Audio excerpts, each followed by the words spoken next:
presenta Clínica Hackter. Hola, ¿cómo están? Es un gusto y un placer estar nuevamente con ustedes. Vamos a seguir hablando sobre los problemas del hombro. Y cuando hablamos de problemas de hombro, cuando la consulta nos consultan y valga la redundancia por el hombro, los motivos más frecuentes son el dolor del hombro en distintos lugares, puede ser adelante, puede ser atrás, puede ser todo el hombro.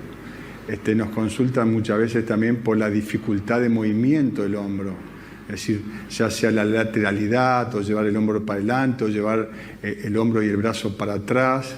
Muchas veces también nos consultan, además del dolor, por lo que se llama el hombro congelado, es decir, el paciente no puede movilizarlo prácticamente, lo tiene como enyesado, lo tiene como congelado, y eso vamos a ir viendo que tiene que ver con la cápsula articular que envuelve el hombro, y eso lo vamos a ir desarrollando. Son muchas las situaciones por las cuales el hombro nos puede dar problemas. Dolor, dificultad de movilidad, y muchas veces también el dolor se traslada a la noche, porque los pacientes les cuesta acomodarse el cuerpo, les cuesta acomodar la parte del cuerpo sobre la que duermen, sobre el colchón, digamos así, porque el hombro les está molestando, y eso cuando es un hombro, cuando son dos hombros, la situación por supuesto es más dramática.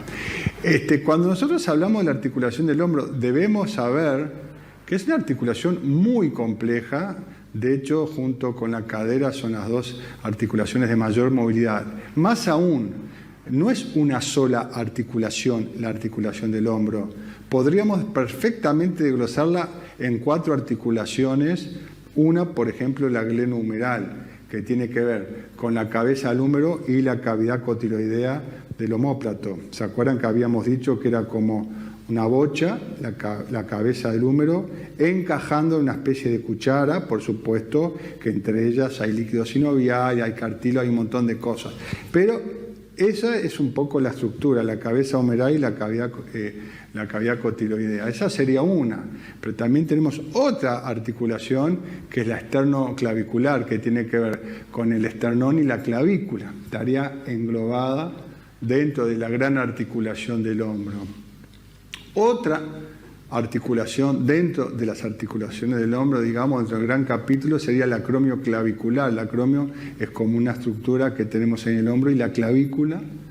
Y finalmente hay otra no tan conocida, que es la escápulo-torácica, escápula u omóplatos. En la parte de atrás tenemos el omóplato, como sabemos, y esa articulación tiene que ver con la caja torácica. Entonces, ese conglomerado de articulaciones forman la gran articulación del hombro: la glenohumeral, la esternoclavicular, la acromioclavicular y la escápulo-torácica. Entonces, cualquier anormalidad que se dé en alguna de esas articulaciones ya nos va a estar generando dolor, ya nos va a estar generando impotencia funcional, ya nos va a estar generando problemas.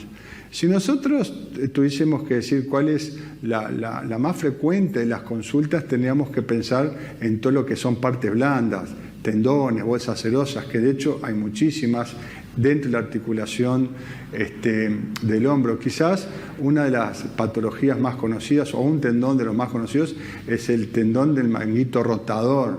Es un tendón que se afecta con bastante frecuencia en las consultas y por las cuales el paciente viene a consultar, porque es un tendón que de por sí tiene que ver con 4 músculos: el supraespinoso, el infraespinoso, el redondo menor, el subescapular. Son como 4 musculitos que se insertan en un tendón común que se llama el manguito rotadores, y cuando ese manguito de los rotadores, llámese, se inflama, llámese, se erosiona, llámese, se rompe o total o parcialmente, lógicamente nos va a causar problemas. Es un manguito que tiene que ver mucho con la estabilidad y la movilidad del hombro.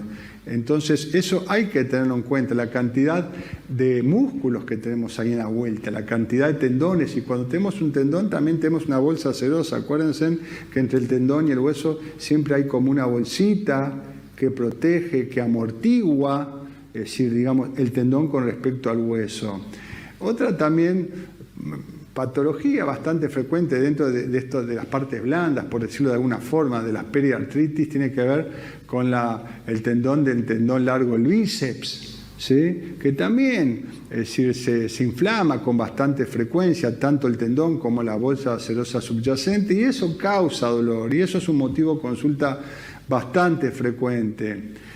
Ni que hablar también la artrosis. Dentro de la artrosis, quizás la más importante del hombro es la glenohumeral, o sea, la que tiene que ver con la cabeza del húmero y la cavidad cotiloidea del omóplato, que es, cuando hablamos de artrosis, se puede decir que esa es la artrosis del hombro, por más que hay otras articulaciones.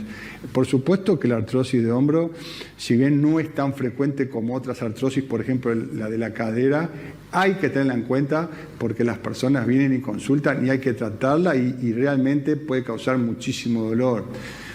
Podríamos también desarrollar todo el tema de las capsulitis adhesivas, como decíamos, hombro congelado, que tiene que ver con la cápsula articular, que por determinadas circunstancias se contrae y al contraerse nos bloquea el hombro y por supuesto nos da mucho dolor.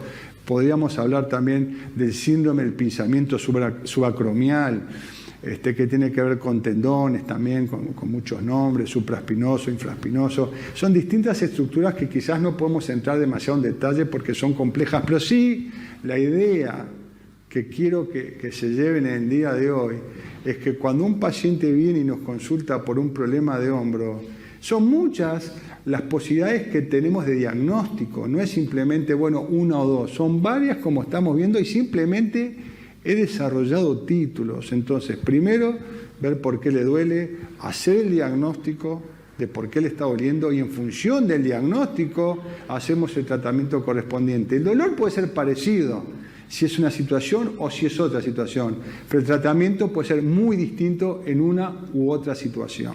Bueno, este es un tema complejo, vamos a seguir hablando de este y otros temas con el gusto de siempre la próxima. Muchas gracias.